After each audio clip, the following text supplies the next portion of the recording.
back to the channel. I'm J and we are locked in. This is episode 3 of Snowfall, and if you remember, Teddy is back in the picture. He actually took out Grady. He had to poison him so he can get his position back to work directly with Franklin. Now, Franklin did have a deal in play to drop the bricks down to 9,000 a key, but Teddy says, nah, we got to keep him at 10. That's because he's back in, and you know what he's doing is he's not an actual agent anymore. He's outside of the agency working for the CIA, and he's still sending money to help out the war with the Contras down south. Now, before we jump into this episode, shout out to the notification gang. If you're new to the channel, you want to be a part of it, hit the subscribe button, turn on your notification bell so you get something every time I upload. Hit that like button. It's the easiest thing you can do.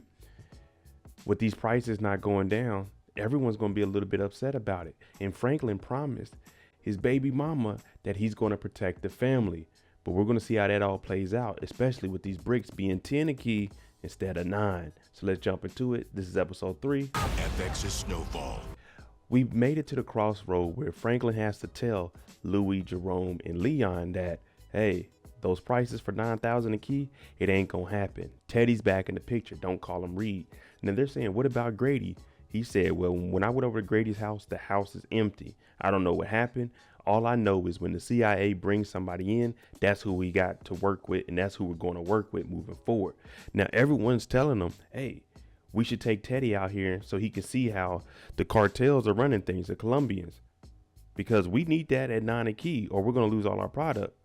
But Franklin is saying, don't worry about it. I'll talk to him. I'll handle it. And everyone just wants to know, hey, Franklin, you got to do something. We done made promises out here, and Louis and Jerome made promises to Scully, and you know how that can get. But they also bring up Franklin's dad, and he's saying, I don't know what happened to him, but he made his bed and he has to lay in it. Jem and Jerome and Auntie Louie, they're meeting up with their new connect. Now, you remember they squashed the little beef that they had with Scully because there was blood on both sides, but they decided to move forward as business partners. Now, the guy they're meeting up with is Mello, and he's saying, hey, you told us 9,000. Why is these prices not what you promised us? And they like, look, man, that's what was promised to us. We can't do nothing. We got to rock with it. So if you tell Scully, just let him know it ain't on us. But Mello says, nah, you know, he be doing that voodoo stuff. Y'all need to tell him. So Jerome and Louis, they're going to have to go face to face with Scully. And we seen how he started turning out last season. This guy's on a whole new level. I'm talking voodoo.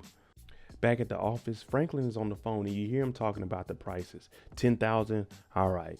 Send the invoices over to the business. So this development company is where they're washing all the money and they're making it look like legit transactions. Now, she's asking, oh, okay, we got that money. What are we going to do?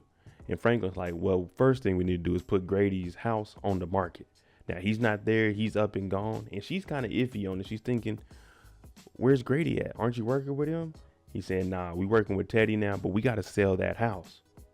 When she heard Reed's name being mentioned and he's back in the picture, yeah, you can see that she got a little nervous. Franklin, I thought you was going to protect us, and I thought Reed, or should we call him Teddy? I thought he was gone. Franklin said, when he comes back, this is who we got to work with. When I tell you Scully's on to another level, he's in here. He got the music on, his shirt off. His daughter's birthday is coming up. And you remember she got wet up in that drive-by that Leon and them laid her out. Khadijah was in the back seat. But he has a guy in here and Louie's on the phone and she's listening to all this. And he's talking about Proverbs in the Bible and how a man that doesn't honor his word, is he really a man? And Jerome is like, man, this dude is big tripping. Now, Mello told them, hey, you're going to have to come over here and tell Scully yourself that the prices aren't going down because I don't want anything to do with it. Now, Scully has a guy in here and he has a sword. He cuts this dude's ear off in front of him, talking about shut up and don't get any of that blood on my carpet. Like, dang, man, you just cut his whole ear off. Now, Jerome and Louis have to say, hey, look, Scully, it ain't nothing between us. We were told one thing and something else happened. Scully's like, do we have to go through this again? Because it can get ugly this time. We spared each other's lives, but I'm willing to die behind this. Y'all need to get those prices for what they were. When they leave, Louis telling Jerome, maybe we just got to take it. We got to take that hit. You know what I'm saying? We'll be putting this work out there, not making any money, but it will still keep their name in the streets. And going even is better than going negative. Now, you all remember the 2 hitters that were last season and they actually shot Louis? Well, Louis and Jerome, they pull up on them after school because they're freelance. They go around, they get hits, they get money, they do whatever the hell they want to. Now they're thinking Jerome and Louis are here to start some problems because they shot Louis up it was a little drive-by at the little funeral. She got hit. But they're like, nah, you know about Mello? Because what they're trying to do is get some kind of information. We heard Jerome talking about maybe we just let Scully implode and we wait for the next person to come up. And then whatever prices we give them, we're good. So all they're doing here is fishing for some information because the streets talk. And if you got enough money, you can get the right information, the right amount of money in the streets, 5, 10, 15, 20,000. It'll get certain people to start flipping. And when you have these two that aren't loyal to anybody, who are free, freelance shooters. Oh yeah, the right price, we telling everything. Franklin finally has a sit down with Teddy ever since he came back into the picture. Now Franklin is saying, you know why I need, why I need those bricks for that price. And Teddy's saying, yeah, I understand that, but this is what's going on. I'm trying to fund the war over here. So I need it for 10 because if they don't have enough money down there, then what's the point of doing all this? Because that's what it's for. But we all know that ain't really what it's for. The government just wanted to make some extra money. But Teddy is reading right through this and he's looking at Franklin and he's saying, that's not the real reason you're here. Go ahead and ask me. Now, Franklin wants to ask about his father. He's in Cuba now. And you hear Teddy saying, oh, I swear I don't have anything to do with that. And plus, your father, he was a member of the Black Panther Party. He's down in Cuba. You got to remember, at this time, Americans weren't allowed to travel to Cuba. Not at that time, no. Fidel was still around, so it was a dangerous area in a dangerous era. But he's saying the CIA, the FBI, anyone that was monitoring Cuba at that time, they're going to stop anybody from America. And your pops will be a high value target. But I promise you, I don't have anything to do with it. Now, we don't know what exactly happened to him. The last thing we seen was Alton in the house and Teddy had walked in. But the last thing Franklin does tell Teddy is, look, don't pop up at my house. Don't pop up at none of my businesses. Don't show your face anywhere that I am not expecting you at. So Franklin is at least laying down those ground rules because he sees that Teddy may potentially be a wild card right now. He's not with the CIA. He's just back and Grady all of a sudden pops up missing. Yeah, Franklin, he's a little bit suspicious about Teddy right now, as he should be. We seen Teddy back in his old office. He's reminiscing. He cleaned it up a little bit because Grady was in here wilding out. Now, he told Franklin that Gustavo is going to be the one to make the drop with him. Gustavo shows up. He grabs that pistol because he didn't know who it was. But he comes in and he's asking him how's things been with the Colombians. Now, Gustavo, he's a laid back person. You're not going to really see too much expression from him. He's just basically like, all right, it went as it's supposed to go. Now, Teddy just wants to verify, are you able to go make this drop tonight with our man? Can you do that, Gustavo? Gustavo's basically like, yeah, I can do that. Our man Mello, the guy that's working with Scully, the one that's going out there and doing drops that he's supposed to be with Louis and Jerome. Well, he got a little bit of bread. And where else are we going to go in the middle of the day during the week? We're going to go to Inglewood Strip Club. Where else we going to throw this money at? Now, the stripper in here talking about, I heard you got a promotion. You moved up. He puts his hands around her neck and say, oh, I don't work for anybody. But what information do you know? Our two female hitters is actually the one that put the stripper in the strip club to talk to Mello, because I told you the right amount of money in the streets is going to get people to do all kinds of talking. $2,000-$3,000, bet. She's like, look, Mello's out there feeling himself. Y'all got me out here on a Tuesday. I told y'all it was the middle of the week. She said for extra $2,000, I got naked for him. Now they don't want to pay this money up because you seen they were already talking about how much it costs to, stay legit and keep their kids in school. So they like, damn it, an extra 2 bands. We still haven't figured out exactly what's wrong with Peaches. There has been a few theories that he may have that 3-letter or that 4-letter. We aren't too sure yet. But he's here and Franklin is saying, don't get any ideas because I got to make a trip to Panama. But you hear Peaches say, I'd rather be alive than have some money. And that's a very, very, very intelligent answer there. But Franklin is looking at him and telling him, hey, after this, go ahead and go home because I don't want whatever code or whatever you have for you to give it to me and then for V to get it. He's like, oh, man, I'm good. I'm good. I'm like, no, Peaches, you ain't good. You ain't Peaches no more. You turning into Raisin. Franklin and Gustavo, they meet up to do the drop. Now, this is in a new location, and Franklin's looking around. He's like, man, we never been here before. But when Gustavo pulls up, he's not really talkative. I told you we don't get much expression out of him. And Franklin's like, how's the family? They do their exchange, but he doesn't say anything. And he tells Gustavo, I don't want to put you in a tough spot. Did you know that Teddy was back, and did he pick this position, like this location for us to do this drop? And he's saying, man, he doesn't tell me much. So he says, did Grady know that Teddy was on his way back? And Gustavo doesn't know anything. Grady wasn't talking to him like that. But Franklin's looking around, and he's kind of suspicious about it. We already seen how he was at the meeting with Teddy. So he kind of watches what he says, and he changes it up and says, yeah, Grady was sloppy anyway. Just in case, if anyone is listening or watching, he's not going against Teddy. And he was right to do that, because Teddy is up in one of these abandoned buildings with binoculars, and he got the earphones on so he can hear exactly what's going down. Because he wants to see, can I trust Franklin? Is Franklin, since he became the middleman, can I really depend on him to do things that I want done so we can keep this whole operation going? My new TV crush is Shell on Snowfall, and she's talking about Louie, I gotta tell you something. You know who's here? Buck. Y'all know the dirty cop, the one that wanted to get Louie to snitch. She's like, yeah, he's here, and he brought a pot. Not like pot that you smoke, but pot like you cook in, and he's in your office. This fool Buckley got a big old pot. I don't know what the hell he's making in here, but it looked like it stank. He talking about this my daddy recipe.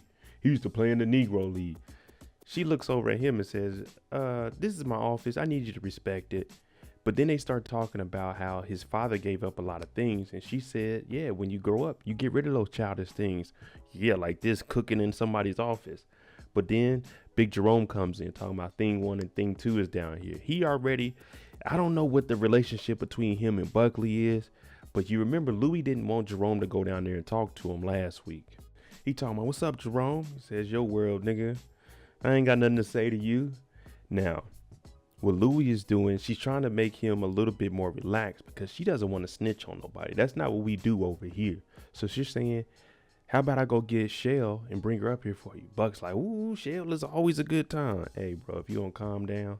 Now, our 2 hitters are thing 1 and thing 2, and they're down there talking about Puff was out there throwing money. Mello was in the club going crazy. Thing 2 talking about, I should have got on the stage. Shake what your mama gave you.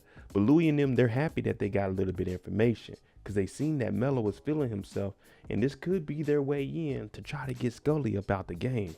I told y'all in the streets, it's all about that money. That cream, cash rules everything around me. Dollar bill, y'all. Jerome comes in and say they only loyal to the highest bidder. Meaning if Scully and them put some money out there, they gonna go do it. That's what you do when you freelance. Hey, okay, y'all want this price? They said they'll do it for this price. Mello called an urgent meeting. Why? Because exactly what I was thinking was going to happen. He's going to be the next in line. If he can get rid of Scully, because Scully just told him after we do this next deal with Louie and Jerome, we're going to kill him. And they're saying, why are you telling us this information?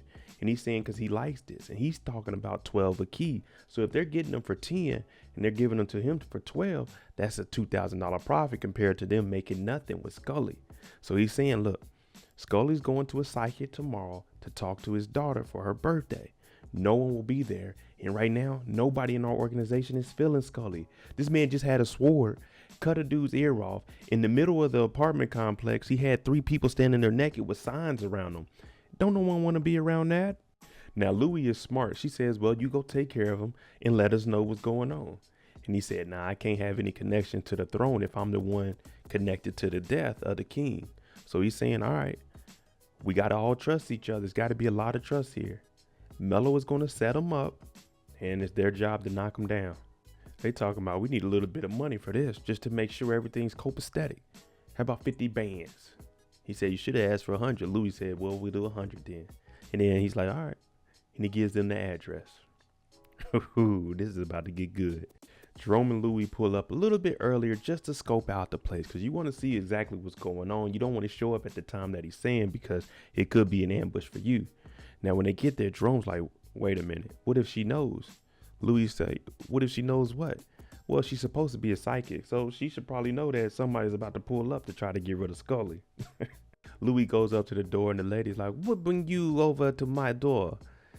She told him, I need some help on some people right now. She said, nah, you come back tomorrow. Busy today.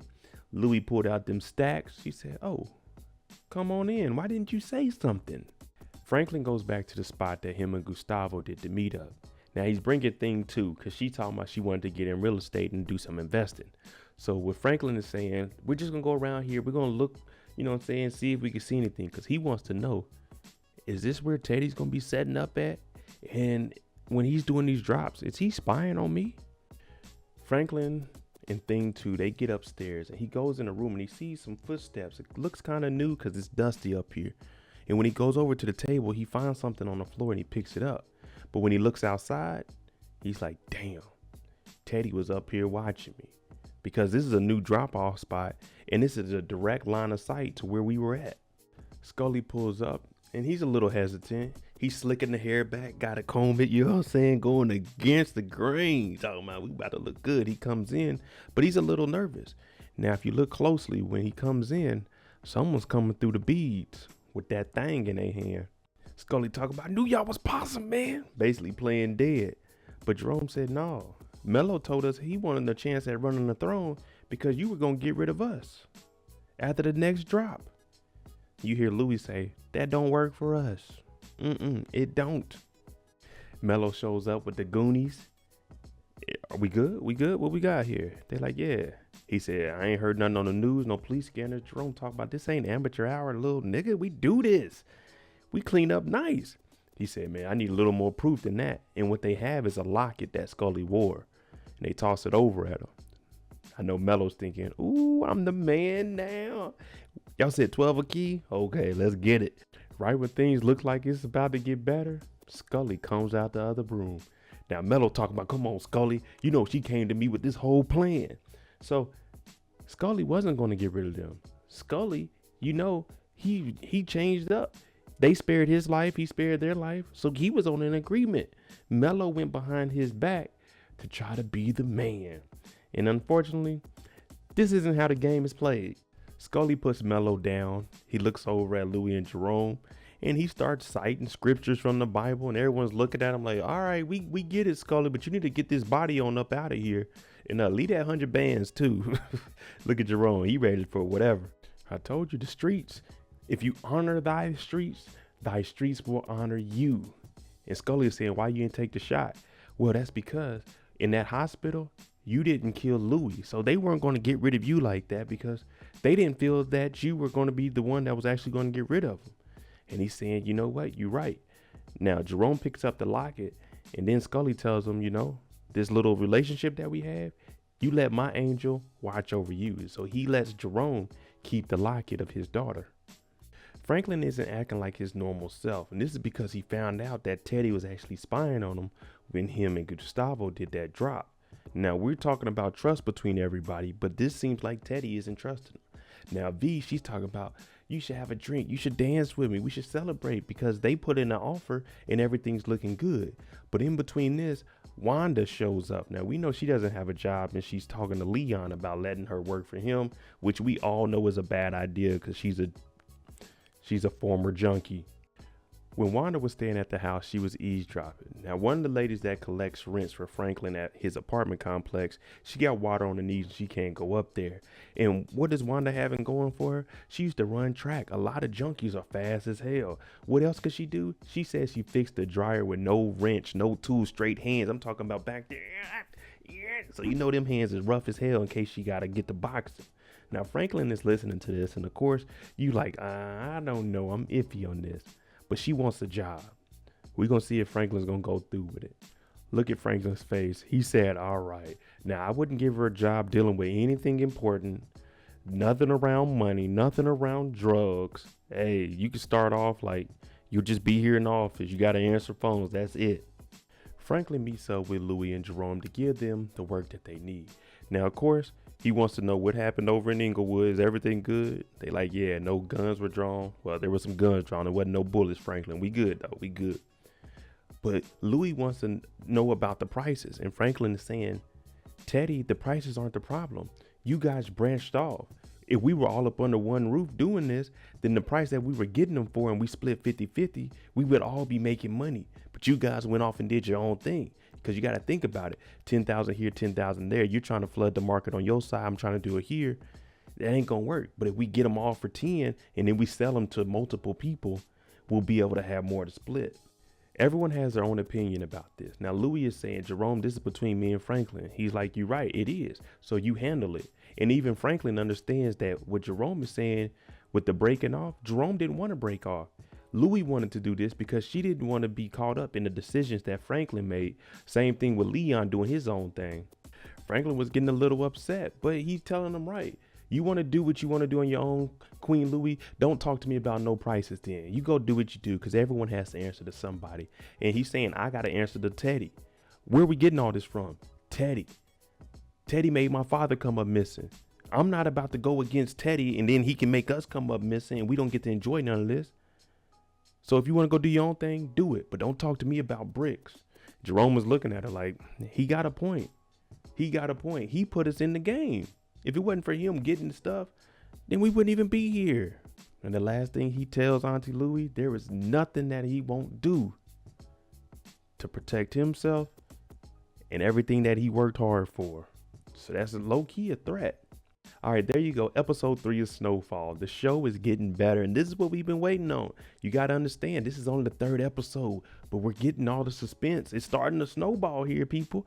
I want to know, what do you guys think is going to happen between Franklin and Teddy since he found out that Teddy was actually spying on him and didn't trust him? Let me know what you guys think. I'm MoDIJ. If you like the content on the channel, hit that like button, hit that subscribe button. Make sure you tune in Thursday night, 9 p.m. Eastern for the Snowfall live after show discussion. I'm MoDIJ. Thanks for watching. I'm out.